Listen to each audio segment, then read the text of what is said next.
Ladies and gentlemen, welcome back to another Backwoods Solar YouTube video. In today's YouTube video, we're going to be taking a look at lithium iron phosphate batteries, but at the cell level. Let's get into it.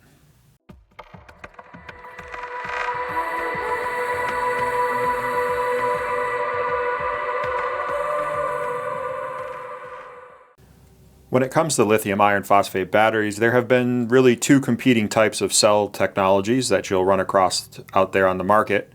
The first one here would be a prismatic type cell.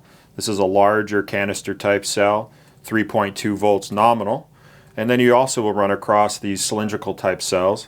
The cylindrical cells can be found in various form factors and sizes, so depending on the battery you have or the manufacturer you select, you can find cylindrical cells of all different shapes and sizes. Broadly though, you'll find that prismatic cell lithium will have fewer, larger, higher voltage cells, where a cylindrical cell lithium will have more lower voltage cells strung together in various configurations. One of the main advantages of the prismatic cell battery technology is that within the same capacity battery there are fewer cells than in a cylindrical cell type battery. This maybe means that we have fewer connections and potentially a lower chance of failure between connections of cells or connections from cells to BMSs. With the cylindrical cell, one of the advantages is that they can be packed into tighter form factors. So you can have a smaller battery or a smaller battery footprint because we can arrange these cells in very specific shape and sizes, where we're kind of forced into the footprint here of the prismatic cell itself.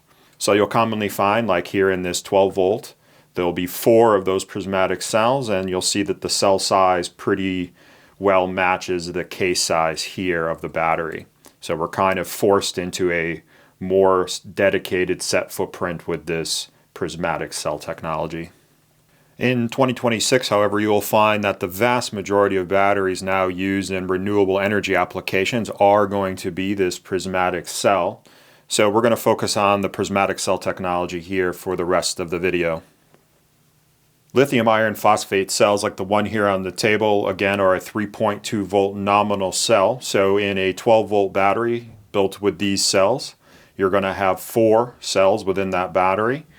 Most 24 volt batteries are going to have 8 cells. And then at 48 volts, you're either going to see a 15 or a 16 cell prismatic lithium. Most commonly, these cells are going to be 100 amp hours, though you will see more and more on the market that 100 amp hour cells are being replaced by larger prismatic cells. But most commonly, you're going to find today 100 amp hour prismatic cells out there on the market. We get asked here at Backwoods very frequently when people are selecting a new 48 volt bank, what is the difference between a 15 cell and a 16 cell lithium? And really fundamentally, day to day, there is no difference when you're selecting your bank at 48 volts between a 15 cell and a 16 cell lithium. Modern solar equipment like the Victron equipment is fully programmable. So whether you have a 15 cell or a 16 cell, you can properly program the equipment to charge that battery for that voltage. If you have an existing 48 volt bank and you're hoping to add on lithium to that bank, it is important at that point to select a lithium battery that has the same number of cells.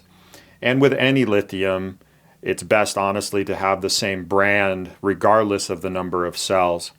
We want to avoid any resistance issues between the existing batteries and the batteries we're adding in. Differences in manufacture or specifically cell count can have a dramatic impact on the battery's resistance overall.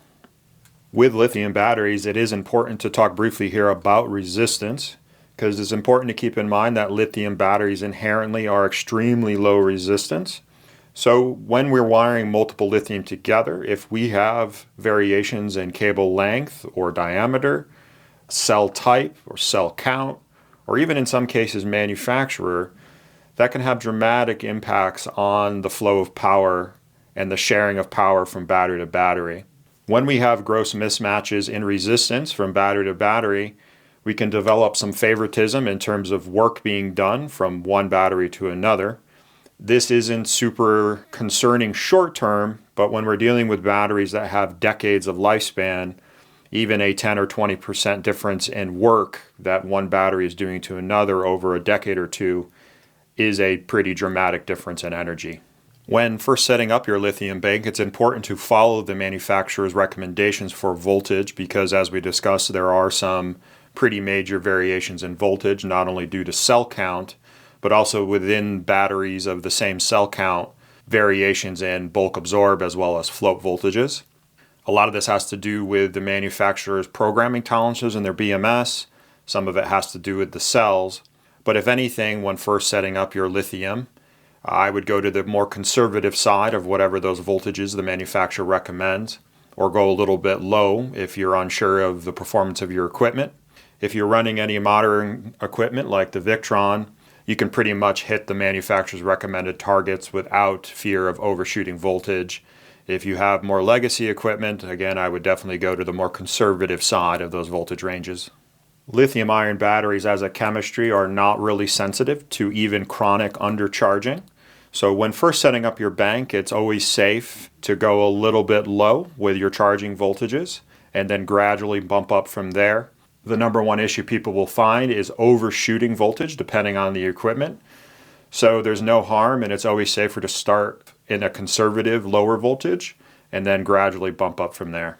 If you had any additional questions on selecting a lithium battery or charging your lithium battery, feel free to give us a call here at Backwoods. We have techs that always answer the phone. Otherwise, feel free to leave those questions in the comments below. Otherwise, we'll see you on the next one.